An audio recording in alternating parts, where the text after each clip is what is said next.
If you wanna score 90 above, simply open any browser you have, search businessvidya.co.in।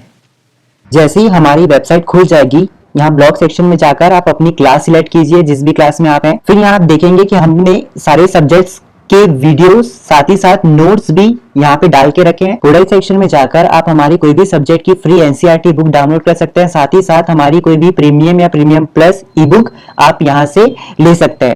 यहाँ पे आप देख सकते हैं, यहाँ पे उन्होंने लाइव सपोर्ट का ऑप्शन रखा है। यहाँ से आप हमसे कोई भी डाउट पूछ के हमसे लाइव चैट कर सकते हैं। हाय गाइस, मेरा नाम है कुणाल। सो गाइस, आज हम एक बहुत इम्पोर्टेंट चैप्टर पढ़ेंगे जिसका नाम है government budget and the economy. ठीक है, सो ये चैप्टर 9 है। तो ये जो वीडियो है ये कंप्लीट वीडियो है इस चैप्टर के बारे में। मैं आपको एक बार बता दूं कि यहाँ पे हम क्या क्या चीज़ टॉपिक्स पढ़ेंगे। तो हम गवर्नमेंट बजट समझेंगे, ऑब्जेक्टिव्स ऑफ बजट समझेंगे, फिर हम आपको बताएंगे कंपोनेंट्स ऑफ गवर्नमेंट बजट, जहाँ पे हम बजट रिसीट क्या होता है, revenue receipt, capital receipt, budget expenditure, revenue expenditure, capital expenditure क्या होता है, ये सारी चीज़ों को हम एक्सप्लेन करेंगे आप सभी को। फिर डिफरेंस बताएंगे। फिर गाइस हम क्या करेंगे, प्लान और नॉन प्लान एक्सपेंडिचर क्या होता है, balance, surplus and deficit budget क्या होता है, टाइप्स ऑफ गवर्नमेंट डेफिसिट क्या क्या होते हैं। ठीक, उसमें हम आपको बहुत सारे बताएंगे डेफिसिट के बारे में। रेवेन्यू डेफिसिट क्या होता है, फिजिकल डेफिसिट, प्राइमरी डेफिसिट, ये सारी चीज़ों के बारे में डिस्कस करते हुए फिर हम मेजर्स बताएंगे डेफिसिट को कंट्रोल करने के लिए। फिर डेट ट्रैप क्या होता है, काइंड्स ऑफ टैक्सेस बताएंगे, जहाँ पे हम आपको बताएंगे कि डायरेक्ट टैक्स क्या होता है, इनडायरेक्ट टैक्स क्या होता है, प्रोपोर्शनल टैक्सेस, प्रोग्रेसिव और रिग्रेशन टैक्सेस क्या होते हैं। फिर हम आपको बताएंगे स्पेसिफिक टैक्सेस और एडवलरम टैक्सेस क्या होते हैं। तो ये सारे जो टॉपिक्स हैं जो कि कंप्लीट ट्यूटोरियल है आज का, जो हम आपके साथ डिस्कस करेंगे। तो देखिए, सबसे पहले हम चलते हैं गवर्नमेंट बजट के बारे में कि गवर्नमेंट बजट होता क्या है। तो गवर्नमेंट बजट को समझने के लिए आपको 3 चीज़ हमारे साथ डिस्कस करनी पड़ेगी। एस्टिमेटेड रिसीट्स क्या होता है, एस्टिमेटेड एक्सपेंडिचर क्या होता है और फिजिकल ईयर क्या होता है। तो गैस, एस्टिमेटेड रिसीट्स का मतलब होता है जो भी पैसा गवर्नमेंट के पास आता है, ठीक, उसे हम क्या कहते हैं, रिसीट्स कहते हैं। तो एस्टिमेटेड रिसीट्स का मतलब कितना पैसा, एक एस्टिमेट करके चलते हैं कि गवर्नमेंट के पास कितना पैसा आ सकता है, उसे हम एस्टिमेटेड रिसीट्स कहते हैं। एस्टिमेटेड एक्सपेंडिचर का मतलब होता है कितना गवर्नमेंट का खर्चा हो रहा है, ठीक, उसे हम एक्सपेंडिचर कहते हैं। तो एस्टिमेटेड एक्सपेंडिचर का मतलब होता है कि कितना गवर्नमेंट का खर्चा हो सकता है। अब यहाँ पे और एक तीसरी चीज़ है फिजिकल ईयर। अब ये फिजिकल ईयर क्या होता है, देखो, फिजिकल ईयर मतलब गाइस ये अकाउंटिंग ईयर होता है। हम अकाउंट्स में शायद आप पढ़े होंगे, अकाउंटिंग ईयर जो 1 अप्रैल से 31 मार्च तक होता है, तो इसे हम इकोनॉमिक्स में फिजिकल ईयर के नाम से भी जानते हैं। अब आप गाइस 3 वर्ड्स जान लियो जो गवर्नमेंट बजट को समझने के बहुत ज़्यादा हेल्प करेगा। तो आप देख सकते हो। तो अब हम एक बार मीनिंग पढ़ते हैं। The government budget is a statement. Government budget एक स्टेटमेंट है जो शो करता है estimated receipts and estimated expenditure under the various head during a physical year.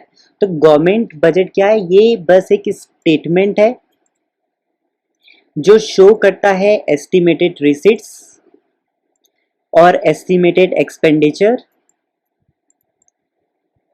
During a physical year. ठीक है, सो इसे हम क्या कहते हैं, गवर्नमेंट बजट कहते हैं। So it is a statement जहाँ पे गवर्नमेंट अपनी रिसीट्स शो करती है, एक्सपेंडिचर शो करती है एक फिजिकल ईयर में, मतलब 1 अप्रैल से लेकर 31 मार्च में उनके पास कितना पैसा आ सकता है, कितना पैसा खर्चा हो सकता है।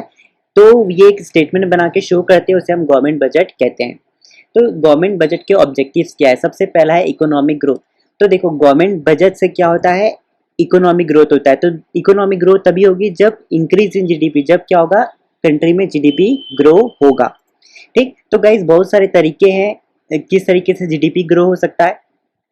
तो सबसे पहला है कि गवर्नमेंट क्या करती है गाइस, सब्सिडीज प्रोवाइड करती है। गवर्नमेंट क्या करती है, सबसे पहले सब्सिडीज प्रोवाइड करती है, किसको, स्मॉल स्केल मैन्युफैक्चरर्स को। ठीक, और उनको बोलती है कि भाई हम तुम्हें पैसा दे रहे हैं, तुम क्या करो, फैक्ट्री लगाओ, उसमें तुम गुड्स एंड सर्विसेज लोगों को प्रोवाइड करो। तो सब्सिडी का मतलब ये होता है कि गवर्नमेंट एक फाइनेंशियल सपोर्ट प्रोवाइड करती है छोटी छोटी इंडस्ट्रीज या मैन्युफैक्चरर्स को, और उनको कहती है कि तुम सामान बनाओ और गुड्स एंड सर्विसेज को प्रोड्यूस करो लोगों के लिए, कस्टमर्स के लिए। तो गाइस अब आपको पता है कि जब स्मॉल स्केल इंडस्ट्रीज भी लोगों के लिए सामान बनाएगी तो अल्टीमेटली जीडीपी ग्रो होगा, जीडीपी ग्रो होगा तो इकोनॉमी भी ग्रो होगी। ठीक, गवर्नमेंट एक्सपेंडिचर। अब इस पॉइंट का मतलब है कि गाइस गवर्नमेंट क्या करती है, बहुत सारे एक्सपेंडिचर करती है welfare for the poor people. तो वो क्या करती है गाइस, पुअर पीपल के वेलफेयर के लिए बहुत सारे पैसे खर्चा करती है। जैसे फॉर एग्जांपल देखो, जैसे बहुत सारे लोग पुअर होते हैं, ठीक, तो वो पुअर के लिए उनको पैसा प्रोवाइड करती है जिससे उनको एजुकेशन मिलता है। गवर्नमेंट उन्हें फ्री में एजुकेशन प्रोवाइड करती है, तो वो लोग सीखेंगे, फिर आगे बढ़ेंगे, फिर वो काम करेंगे तो कंट्री का अल्टीमेटली इकोनॉमिक ग्रोथ होगा। और फिर गवर्नमेंट क्या करती है गाइस, टैक्सेशन कलेक्शन करती है। ठीक है, मतलब टैक्सेशन कलेक्शन किसके लिए, वेलफेयर ऑफ द सोसाइटी। वो क्या करती है, मिडल या फिर रिच क्लास पीपल से टैक्स कलेक्ट करती है और उनको इस्तेमाल करती है लोगों के वेलफेयर के लिए। तो मैंने अभी बताया लोगों का वेलफेयर कैसे होगा, उनको फ्री में एजुकेशन प्रोवाइड करती है, हेल्थ केयर सिस्टम मतलब हेल्थ केयर प्रोवाइड करती है, सो वो स्वस्थ रहे और इकोनॉमी अपने आप ग्रो हो। तो ये भी एक पॉइंट है जो ऑब्जेक्टिव्स ऑफ बजट की, इससे गवर्नमेंट को एक एस्टिमेट लगा देती है कि हमें इतना इतना पैसा इकोनॉमिक ग्रोथ में लगाना है। ठीक, और दूसरा पॉइंट है इकोनॉमिक स्टेबिलिटी। तो इकोनॉमिक स्टेबिलिटी गाइस हम गवर्नमेंट दो तरीकों से प्रोवाइड कर सकती है। सबसे पहला है सरप्लस एंड डेफिसिट बजटिंग और दूसरा है फिस्कल पॉलिसी की हेल्प से। गवर्नमेंट कहती है कि अगर सरप्लस एंड डेफिसिट बजटिंग में गवर्नमेंट कहती है कि जब भी उनके पास सरप्लस बजटिंग होगा, मतलब उनके पास बहुत ज़्यादा पैसा होगा, तो वो क्या करेंगे, इन्फ्लेशन को कंट्रोल करने के लिए यूज़ करेंगे। और डेफिसिट बजटिंग का मतलब है जो गवर्नमेंट के पास कम पैसा होता है तो वो क्या कर गवर्नमेंट कहती है कि वो डिफ्लेशन के कंट्रोल के लिए यूज़ करेंगे। तो इस तरीके से भी गवर्नमेंट क्या करती है, इकोनॉमिक स्टेबिलिटी का यूज़ करते हुए इन्फ्लेशन और डिफ्लेशन को कंट्रोल कर लेती है। दूसरा है फिस्कल पॉलिसी। तो गाइस ये हमने पिछली क्लास में भी जाना था कि मतलब पिछले चैप्टर्स में भी कि जब भी aggregate demand is greater than aggregate supply होगा, इसका मतलब ये क्या है, ये शो करता है लोगों के पास पैसा बहुत ज़्यादा है। तो हमने वहाँ पे गाइस आपको एक फिस्कल पॉलिसी बताई थी पिछली चैप्टर्स में, वहाँ पे गवर्नमेंट टैक्स और गवर्नमेंट एक्सपेंडिचर पॉलिसी फॉलो करती है। मतलब जब एग्रीगेट डिमांड ज़्यादा होगा एग्रीगेट सप्लाई से, मतलब लोगों के पास पैसा ज़्यादा है, तो गवर्नमेंट सोचती है कि लोगों के पास जब पैसा ज़्यादा होगा तो इन्फ्लेशन आएगा। तो गाइस गवर्नमेंट सोचती है कि लोगों के पास पैसा कम किया जाए, तो वो क्या करती है, टैक्स को बढ़ा देती है। टैक्स बढ़ाने से होगा क्या, गवर्नमेंट टैक्स ज़्यादा लेगी तो लोग ज़्यादा टैक्स पे करेंगे तो लोगों का पैसा कम होगा तो इन्फ्लेशन कम होगा। और दूसरा गवर्नमेंट एक्सपेंडिचर को कम कर देती है। मतलब गवर्नमेंट क्या करती है, जैसे डैम वैम जो रहता है, ठीक, उसमें डैम नहीं बनाती और हॉस्पिटल और इसमें खर्चा नहीं करती, तो इससे क्या हो जाता है, लोग को काम नहीं मिलता तो लोगों के पास पैसा कम रहता है। तो ये एक तरीका है। और एक है एग्रीगेट डिमांड जब छोटा होता है एग्रीगेट सप्लाई, इसका मतलब है कि मार्केट में डिफ्लेशन हो सकता है, ये डेफिसिट डिमांड को शो करता है। इसका मतलब ये है कि लोगों के पास पैसा बहुत कम है, तो गवर्नमेंट के पास दया आ जाती है, वो क्या करती है, टैक्स कम कर देती है। उन्हें पता है कि लोगों के पास पैसा नहीं है तो टैक्स कम कर देती है, इससे लोगों का पैसा बच जाता है, तो उनके पास पैसा ज़्यादा आ जाता है, तो अपने आप डिफ्लेशन कंट्रोल हो जाता है या फिर डेफिसिट डिमांड कंट्रोल हो जाता है। और कभी कभी गवर्नमेंट क्या करती है, गवर्नमेंट एक्सपेंडिचर को बढ़ा देती है। मतलब गवर्नमेंट डैम बनाती है और लोगों को कहते हैं कि भाई जिनके पास पैसा नहीं है तो हम डैम बना रहे हैं, जिसको जिसको काम करना है आ जाओ, हम उसके बदले उन्हें पैसा दे देंगे, तो लोगों के पास पैसा आ जाता है, तो अपने आप डिफ्लेशन या फिर डेफिसिट डिमांड कम हो जाता है। तो ये हो गया फिस्कल पॉलिसी। तो गाइस गवर्नमेंट क्या करती है, ये भी बजट में बना के चलती है कि हाँ हम बजट बनाएंगे तो इकोनॉमिक स्टेबिलिटी का भी ध्यान रखेंगे कि इकोनॉमी स्टेबल रहे। अब गाइस थर्ड पॉइंट है redistribution of income and wealth. तो गवर्नमेंट गाइस यहाँ पे क्या करती है, fair promotion and distribution of income in the society. Government पूरा ट्राई करती है कि वो एक ऐसी पॉलिसी बनाए कि जो पैसा है वो अच्छे से सोसाइटी में फेयर डिस्ट्रीब्यूशन हो। ऐसा नहीं हो कि यार कुछ लोगों को ज़्यादा पैसा मिले, कुछ लोगों को कम पैसा मिले और पुअर पीपल को तो मिले ही ना, ऐसा सिचुएशन बनना नहीं चाहिए। तो लोगों के पास एक प्रॉपर डिस्ट्रीब्यूशन ऑफ इनकम आनी चाहिए। ठीक, तो वो दो तरीकों से करती है, टैक्सेशन पॉलिसी और expenditure policy. High rate from high income group and less tax from a less income group. तो गवर्नमेंट क्या करती है, जो लोग अमीर होते हैं उनसे ज़्यादा टैक्स लेती है और जो लोग गरीब होते हैं उनसे कम टैक्स लेती है। Providing financial assistance to poor section of the society to increase their purchasing power. Government क्या करती है गाइस, पुअर पीपल को पैसा प्रोवाइड करती है कि वो ज़्यादा सामान खरीद पाए। ठीक है, तो इन दो तरीके से गवर्नमेंट क्या करती है, आपका redistribution of income and wealth को मैनेज करके चलती है। फिर फोर्थ पॉइंट है रीएलोकेशन ऑफ रिसोर्सेज। तो गैस रीएलोकेशन ऑफ रिसोर्सेज में होता क्या है, देखो it refers to maintaining balance between the maximisation of welfare and profit demand in an economy. Guys होता क्या है मार्केट में कि गवर्नमेंट एकदम मेंटेन करके चलती है प्रॉफिट को और सोसाइटी की वेलफेयर को। क्योंकि देखो प्राइवेट कंपनीज का अगर हाथ में देंगे तो वो सिर्फ और सिर्फ प्रॉफिट देखेंगे, वो सोशल वेलफेयर देखेंगे नहीं, वो ये नहीं देखेंगे कि इससे गरीब लोग को क्या घाटा होगा, ये कुछ कंपनीज नहीं देखती। तो गवर्नमेंट को ये देखना पड़ता है, तो उन्हें प्रॉफिट और वेलफेयर दोनों को बैलेंस लेके चलना पड़ता है। ठीक, क्योंकि हमने यहाँ पे लिखा गया कि क्योंकि private sector ignore social welfare so government intervene to increase social welfare in the society. हमने अभी आपको बताया कि जनरली जो आपकी प्राइवेट कंपनीज होती है, प्राइवेट सेक्टर होता है, वो कभी भी सोशल वेलफेयर ज़्यादा देखता नहीं है, वो सिर्फ और सिर्फ प्रॉफिट के चक्कर में रहता है। तो गवर्नमेंट को बीच में आना पड़ता है कि वो प्रॉफिट अर्न करने के साथ साथ सोशल वेलफेयर को भी मैनेज कर पाए। तो गाइज देखो जैसे गवर्नमेंट क्या करती है, government put tax on harmful goods on tobacco cigarettes etcetera. देखो गाइज क्योंकि प्राइवेट सेक्टर का क्या है, उन्हें बस पैसा कमाना है, तो वो आपको तंबाकू बेचेगी, सिगरेट्स बेचेगी, ठीक है, वाइन्स बेचेगी, तो इससे लोगों का तो घाटा हो जाएगा, ठीक, और उनको पैसा मिल जाएगा। तो प्राइवेट सेक्टर बस पैसे के पीछे भागती है। तो गवर्नमेंट क्या करती है, जानबूझ के बहुत ज़्यादा हाई टैक्स लगा देती है, किसमें, टोबैको, सिगरेट्स, वाइन्स में, कि लोग अगर ज़्यादा टैक्स रहेगा तो लोग ज़्यादा सामान को खरीदे ना। ठीक है, तो इस तरीके से भाई गवर्नमेंट क्या करती है, प्रॉफिट मैक्सिमाइजेशन और वेलफेयर में क्या करती है, मैनेज करके बैलेंस बना के चलती है। अब नेक्स्ट पॉइंट है management of a public enterprises. Guys government हमेशा ट्राई करती है कि पब्लिक इंटरप्राइजेस एकदम अच्छे से काम करे, क्योंकि पब्लिक इंटरप्राइजेस मतलब गवर्नमेंट कंपनीज, रेलवेज, तो इनको मैनेज करने के लिए गवर्नमेंट क्या करती है, उनके लिए भी एक बजट बनाती है कि भाई हम इतना बजट कर रहे हैं अपनी पब्लिक इंटरप्राइजेस को मैनेज करने के लिए, कि वो अच्छे से पब्लिक इंटरप्राइजेस को मैनेज कर पाए। जैसे LIC ये सारी गवर्नमेंट की है, ठीक, तो अच्छे से वो मैनेज कर पाएगी तो वो भी ग्रो करेगी, जिससे अपने आप GDP भी ग्रो करेगा। Generation of employment. अब गाइस गवर्नमेंट हमेशा ये भी चीज़ बजट में ध्यान रखती है कि जब भी हम गवर्नमेंट बजट बनाएंगे तो वहाँ पे हम एम्प्लॉयमेंट का भी मतलब एम्प्लॉयमेंट अपॉर्चुनिटी भी क्रिएट करते जाए, कि जो लोग के पास नौकरी नहीं है उनको भी नौकरी मिलते जाए, उनके पास भी पैसा आए, वो भी उन पैसे का इस्तेमाल करके अपना जीवन चला पाए। ठीक है, तो गवर्नमेंट हमेशा ट्राई करती है कि जनरेशन ऑफ एम्प्लॉयमेंट करे, कि अपने आप लोगों के पास नौकरी आए और उनका जीवन चल पाए। ठीक, तो ये हो गया गाइस ऑब्जेक्टिव। अब गाइस अब हमारे पास देखो, हाँ और एक चीज़ गाइस मुझे यहाँ पे आपको बतानी है कि गाइस एग्जाम्स में आप देखते होंगे कि कभी कभी ना हमने ऑब्जेक्टिव्स, आप देख सकते हैं हमने इतना डीप एक्सप्लेन किया है। रीज़न यहाँ पे ये है कि कभी कभी एग्जाम्स में आपको ऐसा आ जाता है कि भाई एक्सप्लेन करो ऑब्जेक्टिव्स ऑफ बजट में इकोनॉमिक ग्रोथ को। तो इकोनॉमिक ग्रोथ का जो पॉइंट है ये आपको 4 नंबर में अकेले पूछ देता है, तो लोग को, अब जो बच्चे अच्छे से डीप में पढ़ के नहीं जाते हैं उनको दिक्कत हो जाती है, इसलिए हमने यहाँ पे थोड़ा सा डीप में एक्सप्लेन किया है।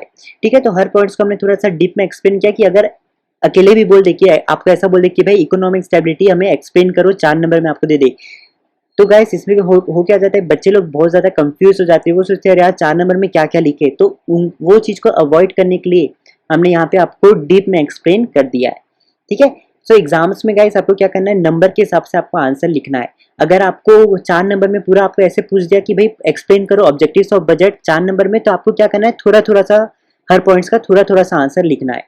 ठीक है, तो आप एग्जाम्स के मतलब एग्जाम में जो नंबर आएगा, क्वेश्चन नंबर के क्वेश्चन के हिसाब से आप देख के चलना।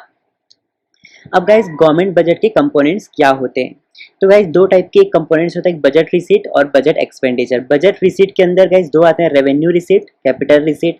बजट एक्सपेंडिचर के अंदर दो आते हैं, रेवेन्यू एक्सपेंडिचर, कैपिटल एक्सपेंडिचर।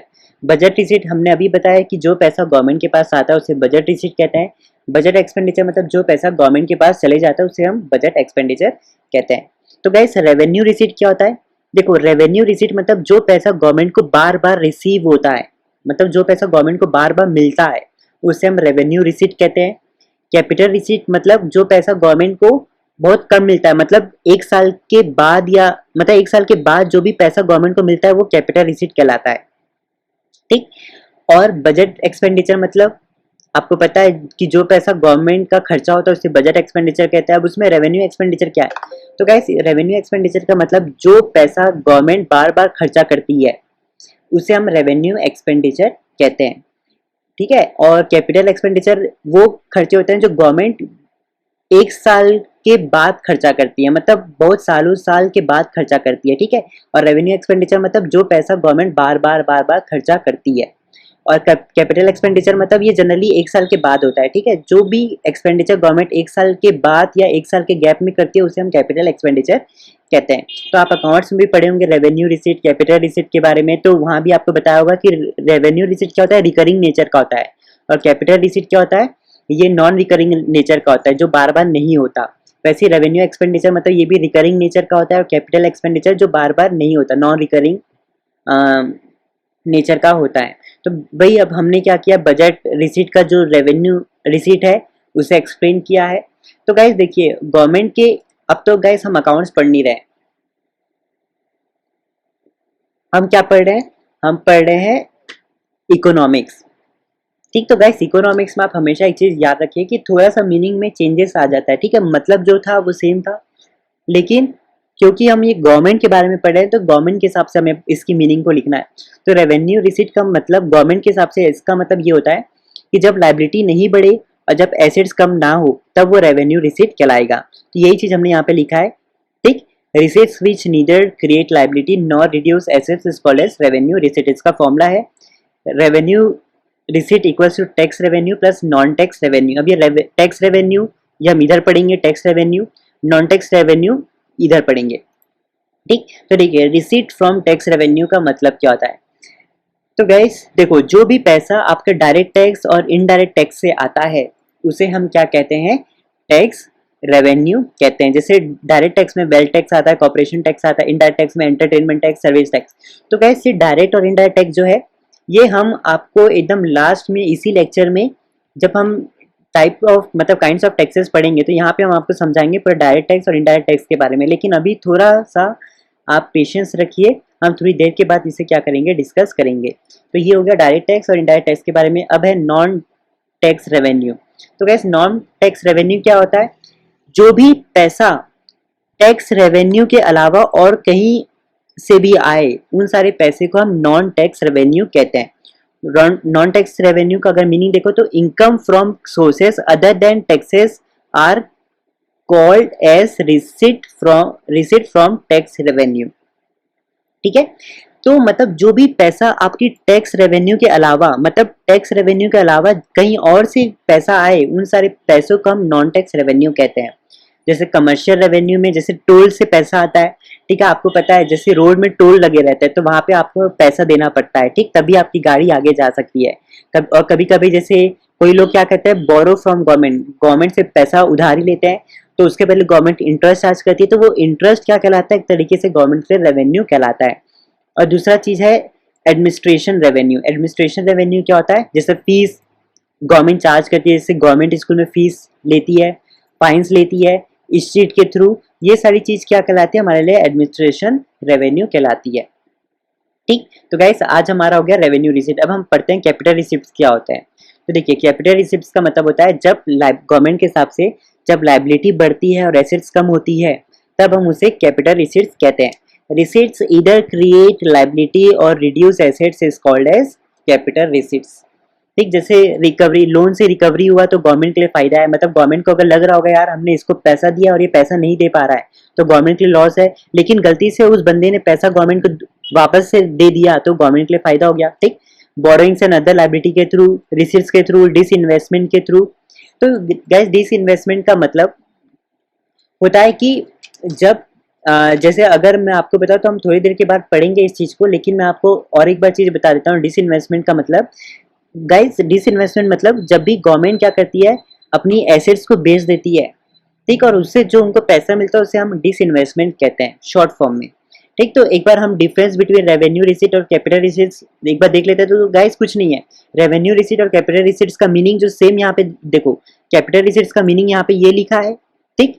तो यही सेम मीनिंग यहाँ पे हमने लिखा है, वैसे रेवेन्यू रिसीट का भी मीनिंग जो है सेम लिखा है।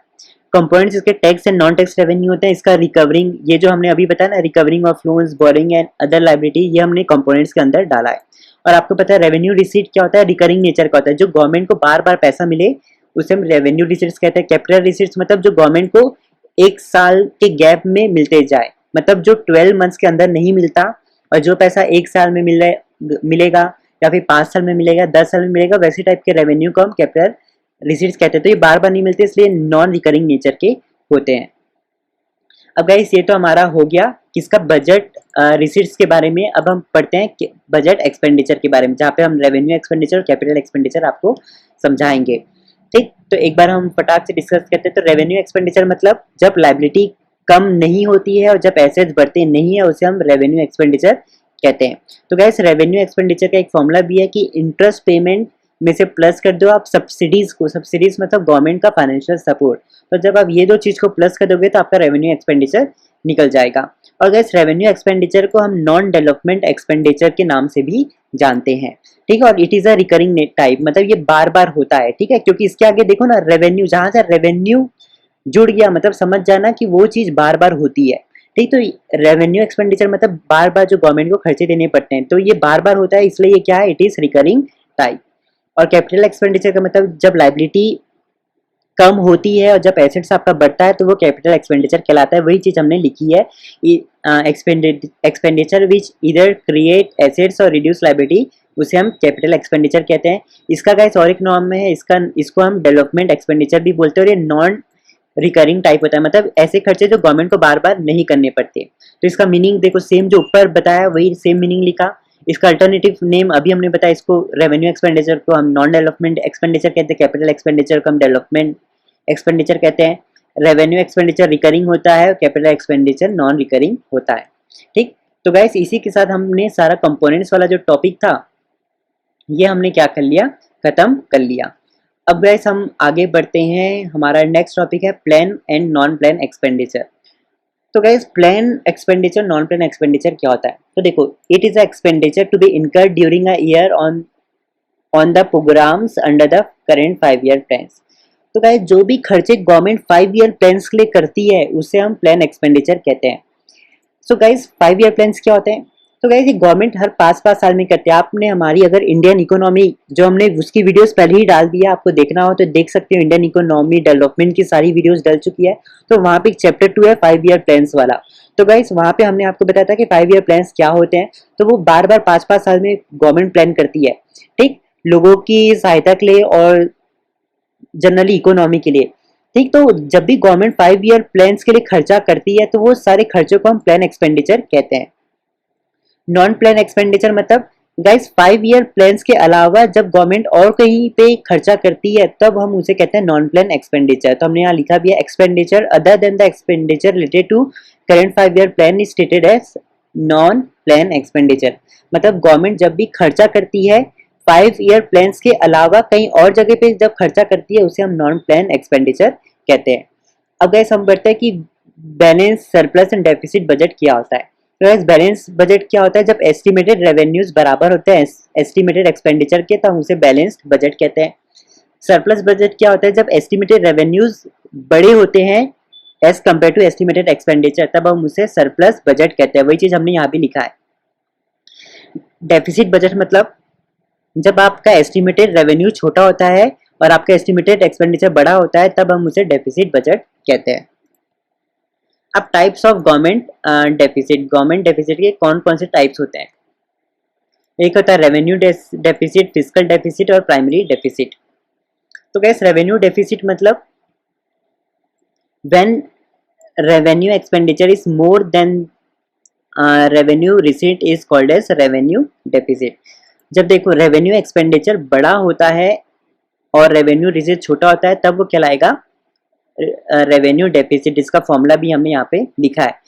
जब आप रेवेन्यू एक्सपेंडिचर से माइनस कर दोगे रेवेन्यू रिसीट्स को, तो आपका रेवेन्यू डेफिसिट निकल जाएगा।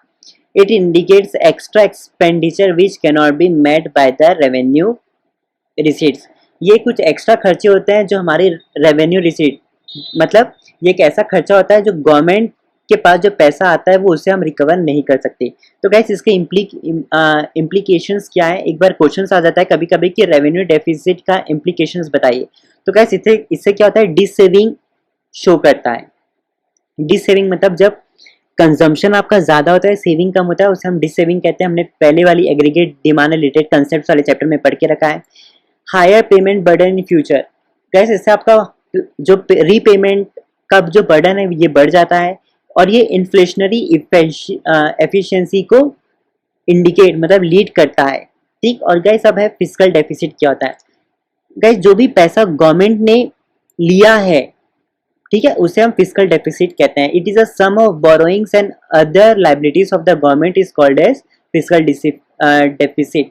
तो जो भी गवर्नमेंट की बोरोइंग्स और लाइबिलिटीज है उसे हम फिस्कल डेफिसिट कहते हैं। इसका एक फॉर्मूला है, fiscal deficit equals to total expenditure में से जब आप माइनस कर दोगे टोटल रिसीट्स, और आपको याद रखना कि ये टोटल रिसीट्स में आपकी बोरिंग्स और लाइबिलिटीज नहीं आनी चाहिए, ठीक है। तो टोटल एक्सपेंडिचर में से आप जब टोटल रिसीट्स को माइनस कर दोगे तो आपका फिस्कल डेफिसिट निकल जाएगा। इसके इम्प्लीकेशंस क्या है, मतलब फिस्कल डेफिसिट के इम्प्लीकेशंस। तो गाइस इससे हम फॉरेन में ज़्यादा डिपेंडेंट होते हैं, मतलब हम बाहर की कंट्री से ज़्यादा डिपेंडेंट हो जाते हैं। इससे डेट ट्रैप की सिचुएशन आ जाती है। गाइस डेट ट्रैप क्या है ये हम अभी आपको बताएंगे यहाँ पे कि डेट ट्रैप होता क्या है, लेकिन अभी के लिए थोड़ा देर आपको पेशेंस रखिए। अब गाइस इन्फ्लेशनरी सिचुएशन भी क्रिएट होती है, ठीक।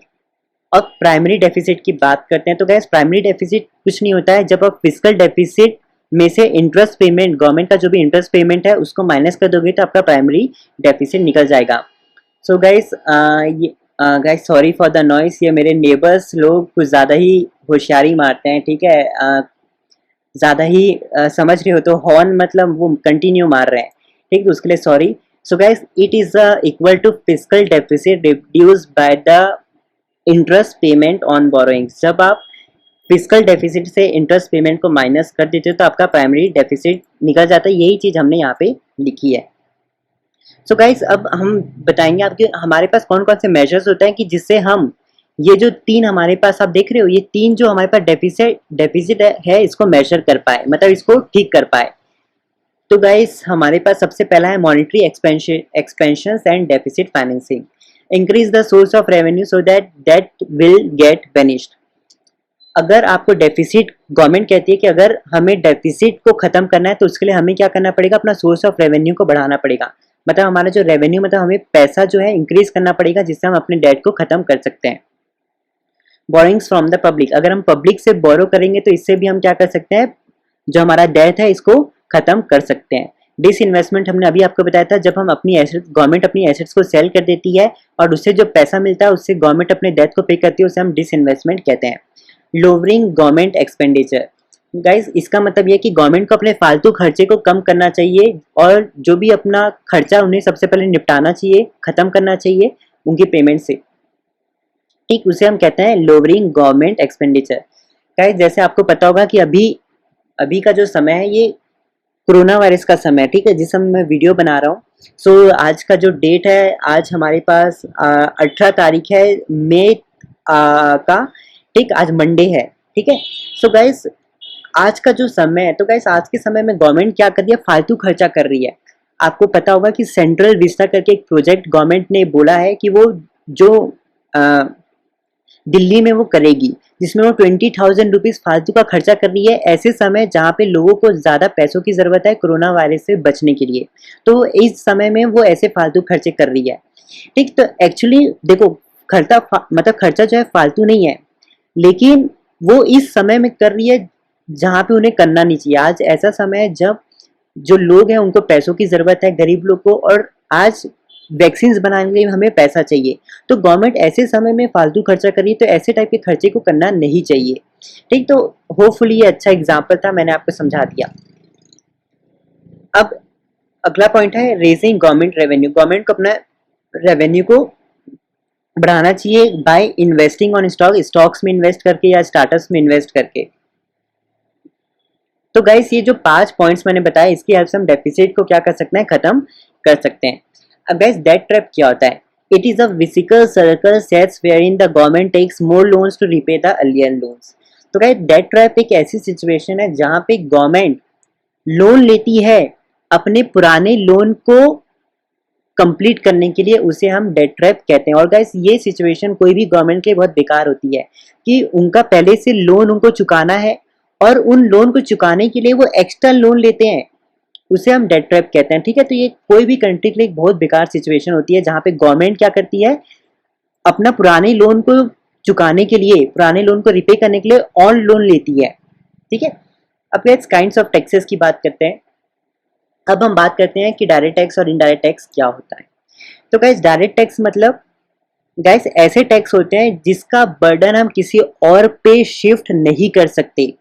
मतलब जैसे गाइस जो प्रॉपर्टी मान लो आपने कार लिया अपने नाम से, तो गाइस जो कार का जो भी टैक्स है ना, जब भी आपको देना पड़े, जब भी गवर्नमेंट टैक्स मांगेगी, तो गाइस आपको क्या करना पड़ेगा, अपनी कार का भी टैक्स देना पड़ेगा। तो कार का टैक्स मतलब कार किसके नाम से, आपके नाम से है, तो गाइस उस गाड़ी का टैक्स सिर्फ और सिर्फ आपको ही पे करना पड़ेगा।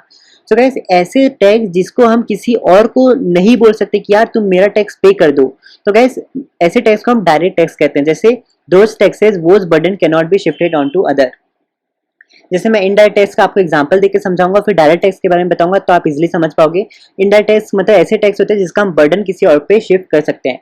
गाइस जैसे फॉर एग्जांपल मैं अपनी गर्लफ्रेंड को लेके गया पीवीआर, तो गाइस पीवीआर में मैंने क्या किया, मैंने 2 टिकट ली, एक टिकट मेरे लिए, एक टिकट मेरी गर्लफ्रेंड के लिए। तो गाइस पीवीआर में टैक्स इंक्लूड होता है हर टिकट्स में, ठीक। मतलब फॉर एग्जांपल मान लो कि 100 रुपए अगर टिकट का है, तो उसमें 120 रुपए पीवीआर वाले मेरे को लेंगे, क्योंकि उसमें 20 रुपए जो है वो गवर्नमेंट को देंगे। तो मतलब टोटल टिकट क्या हो जाती है, 120 रुपीज की हो जाती है। तो गाइस मैंने क्या किया, मैंने 240 रुपीज का 2 टिकट लिया। एक तो 120 रुपीज का टिकट मेरे लिए, जिसमें मैं खुद 20 रुपीज का टैक्स गवर्नमेंट को पे करूंगा, और दूसरा जो है वो मैंने अपनी गर्लफ्रेंड के लिए टिकट लिया 120 रुपीज का, जिसमें 20 रुपीज है जो मेरी गर्लफ्रेंड को पे करना है। लेकिन गाइस यहाँ पे एक चीज नोटिस करना कि गाइस मैं क्या कर रहा हूँ, अकेले 240 रुपीज पीवीआर को दे रहा हूँ, जिसमें मैं अपनी गर्लफ्रेंड का भी टिकट का पैसा, साथ ही साथ उसका जो टैक्स 20 रुपए जो उसको टैक्स देना था गवर्नमेंट को, उसका भी टैक्स मैं खुद पे कर रहा हूँ। ठीक है, तो इनडायरेक्ट टैक्स मतलब ऐसी टैक्स होता है जो आप किसी और का टैक्स पे कर सकते हो। ठीक, अगर आपको लगा कि यार मुझे मेरे भाई का टैक्स पे करना चाहिए, तो आपने टैक्स पे कर दिया। तो ऐसे टैक्स जो आप किसी और का बर्डन जो है वो मतलब those taxes whose burden can be shifted on to other, मतलब जिसका टैक्स आप पे, किसी और का टैक्स जब आप अपने तरफ से पे कर देते हो, उसे हम इनडायरेक्ट टैक्स कहते हैं। लेकिन डायरेक्ट टैक्स में ऐसा नहीं होता, डायरेक्ट टैक्स जिसके नाम पे है उसको ही पे करना पड़ेगा। जैसे प्रॉपर्टी, घर आपके नाम पे है, तो जो भी घर का टैक्स होगा ये सिर्फ और सिर्फ आपके नाम से बनेगा, और उस टैक्स को सिर्फ आप ही को पे करना है। ऐसा नहीं है कि आपका कोई भाई पे कर दे, ऐसा नहीं चलता। ठीक है, तो डायरेक्ट टैक्स सिर्फ और सिर्फ आपको ही पे करना पड़ता है। अब गैस ये बर्डन क्रिएट करता है रिच पीपल में, और ये बर्डन क्रिएट करता है पुअर पीपल में। नेचर गैस ये प्रोग्रेसिव होते हैं। तो गैस ये प्रोग्रेसिव टैक्सेस क्या होता है, रिग्रेसिव टैक्सेस क्या होता है, हम थोड़ी देर के बाद पढ़ेंगे। लेकिन जो डायरेक्ट टैक्स होते हैं ये प्रोग्रेसिव टैक्सेस होते हैं, और जो इनडायरेक्ट टैक्स होते हैं रिग्रेसिव टैक्सेस होते हैं। इसका एग्जाम्पल जैसे इनकम टैक्स हो गया, कॉर्पोरेशन टैक्स हो गया, एक्सरसाइज ड्यूटी, एंटरटेनमेंट टैक्स, जैसे मैंने अभी बताया एंटरटेनमेंट टैक्स में आपका पीवीआर की भी टिकट्स आ जाती है। तो ये इनडायरेक्ट टैक्स होते हैं। ठीक, अब हम बढ़ते हैं कि गैस प्रोपोर्शनल टैक्स क्या होता है, प्रोग्रेसिव टैक्स क्या होता है, रिग्रेसिव टैक्सेस क्या होते हैं। सो गैस सबसे पहले यहाँ पे आपको ये समझना है कि रेट ऑफ टैक्स क्या होता है। ठीक, तो गैस रेट ऑफ टैक्स मतलब ऐसा रेट जो आपकी इनकम में लगेगा। ठीक, ऐसा टैक्स जो आपकी इनकम में लगेगा उसे हम रेट ऑफ टैक्स कहते हैं।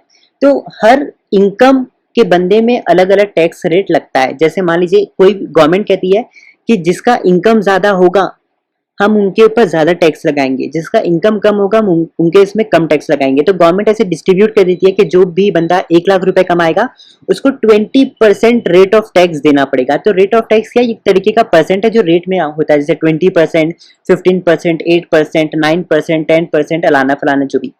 तो गवर्नमेंट ऐसे डिसाइड करती है इनकम के बेसिस में, जिसका इनकम 50,000 होगा उसे 5% टैक्स देना पड़ेगा, जिसका 2 लाख होगा उसे 19% टैक्स देना पड़ेगा, ऐसा। तो रेट ऑफ टैक्स मतलब ये एक तरीके का टैक्स होता है जो हम रेट में बता रहे हैं, जैसे 20%, 30%, ऐसा। तो गाइस यहाँ पे जब भी देखो, अगर आपकी इनकम और इनकम आपकी इंक्रीज होती है और इनकम आपकी डिक्रीज होती है, लेकिन तब भी आपका रेट ऑफ जो टैक्स है अगर ये कांस्टेंट रहेगा, तो गाइस हम इसे कहते हैं प्रोपोर्शनल टैक्सेस। ठीक है, तो वही चीज हमने यहाँ पे लिखा है, अगर आपकी इनकम इंक्रीज भी होती है या फिर डिक्रीज भी होती है, लेकिन तब भी आपका रेट ऑफ टैक्स कांस्टेंट रहेगा, तो हम इसे प्रोग्रेसिव टैक्सेस कहेंगे। अगर मान लीजिए आपकी इंक्रीज हो गई इनकम 50,000, ठीक, अगर आपकी इनकम हो गई इंक्रीज, मतलब आपकी इनकम डिक्रीज हो गई 5,000, तब भी गवर्नमेंट कह रही है कि तुम्हें 5% देना पड़ेगा। अगर आपकी इनकम भी बढ़ गई तब भी आपको 5% देना पड़ेगा, आपकी इनकम भी डिक्रीज हो गई तब भी आपको 5% देना पड़ेगा। तो गाइस ये अलग अलग जॉब के ऊपर डिपेंड करता है। अब प्रोग्रेसिव टैक्स क्या होता है, ये रेट ऑफ टैक्स इंक्रीज, ठीक। तो गाइस जब भी आपकी इनकम इंक्रीज होती है और जब आपका रेट ऑफ टैक्स भी इंक्रीज होता है तब हम उसे कहते हैं प्रोग्रेसिव टैक्सेस। मतलब आपका 1 लाख सैलरी थी, ठीक, और 1 लाख सैलरी में गवर्नमेंट ने आपको बोला कि आपको 10% टैक्स देना पड़ेगा, ठीक। 1 लाख सैलरी थी और गवर्नमेंट ने उसने बोला कि आपको 10% टैक्स देना पड़ेगा। अब मान लो कि गलती से आपकी इनकम हो गई 3 लाख रुपए, आपकी इनकम इंक्रीज हो गई, तो गवर्नमेंट क्या कर देगी, अब आपकी जो टैक्स है, रेट ऑफ टैक्स, वो बढ़ा देगी। पहले 10% लेती थी, अब वो बोलेगी आप 15% देना पड़ेगा क्योंकि आपकी इनकम इंक्रीज हो गई। तो गैस इसे हम कहते हैं प्रोग्रेसिव टैक्सेस। अब gas rate of taxes decrease कब होता है, जब आपकी इनकम क्या होती है, डिक्रीज होती है। तो गाइस जब गवर्नमेंट कहती है जब किसी की भी इनकम डिक्रीज होगी तब उसका रेट ऑफ टैक्स जब डिक्रीज होगा उसे हम रिग्रेसिव टैक्सेस कहते हैं। तो गाइस इसे हम एक डायग्राम की हेल्प से शो करते हैं। एक बार इसको मैं जूम इन मतलब जूम आउट कर देता हूँ। तो देखो प्रोपोर्शनल टैक्सेस को हम इस तरीके से शो करते हैं, ना ये बढ़ता है ना ये कम होता है, क्योंकि हमने आपको बताया इसका रेट ऑफ टैक्स क्या होता है, कॉन्स्टेंट होता है। क्या होता है, कॉन्स्टेंट होता है, इसलिए ये क्या होता है, इसकी सीधी लाइन होती है।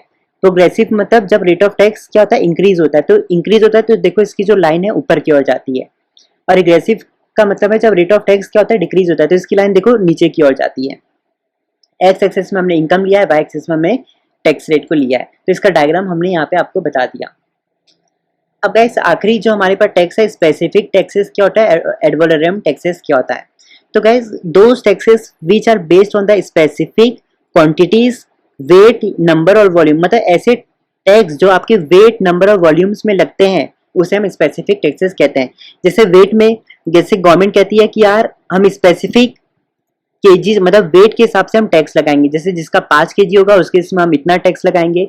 जैसे नंबर, गवर्नमेंट कहती है जैसे किसी ने 5 मतलब जैसे फॉर एग्जांपल अगर आपने 5 पैकेट लिया है, मतलब 5 पैकेट सामान लिया है, तो इसके हिसाब से हम टैक्स अलग लगाएंगे।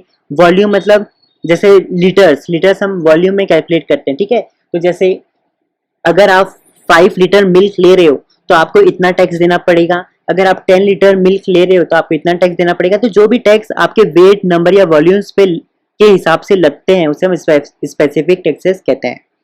एड वैलोरम टैक्सेस ऐसे टैक्स होते हैं जो आपकी मनी वैल्यू के हिसाब से लगता है, ठीक। मतलब अगर आप 20,000 रुपीज कमाते हो तो 20,000 में आपको कितना टैक्स लगेगा, अगर आप 50,000 कमाते हो तो 50,000 में कितना टैक्स लगेगा, आप 1 लाख कमाते हो तो उसमें आपको कितना टैक्स लगेगा, 5 लाख कमाते हो उसमें आपको कितना टैक्स लगेगा। तो ये क्या एड वैलोरम टैक्सेस ऐसे टैक्स होते हैं जो आपके मनी वैल्यू के हिसाब से आप पे टैक्स लगाया जाता है, तो इसे हम एड वैलोरम टैक्सेस कहते हैं। तो गाइस इसी के साथ हमारा जो लेक्चर होता है आज का खत्म होता है, जहाँ पे हमने आपको बहुत सारी चीज इंपॉर्टेंट चीज बताई, ठीक है। तो गाइस इसी के साथ हम चलते हैं और आप सभी से मिलते हैं नेक्स्ट लेक्चर में। तो गाइस हम हमेशा कहते हैं कि अगर आपको भी ये ई बुक लेनी होगी तो आप ले सकते हैं। इस तरीके का एक PDF है जो आपके जैसे आप हमारी वेबसाइट से डाउनलोड करेंगे, आपकी वेबसाइट में जाके मतलब आपके मोबाइल में स्टोर हो जाएगा या फिर आपके कंप्यूटर में स्टोर हो जाएगा, और आप जब चाहे इसको पढ़ना चाहो आप इसे पढ़ सकते हो, ठीक है।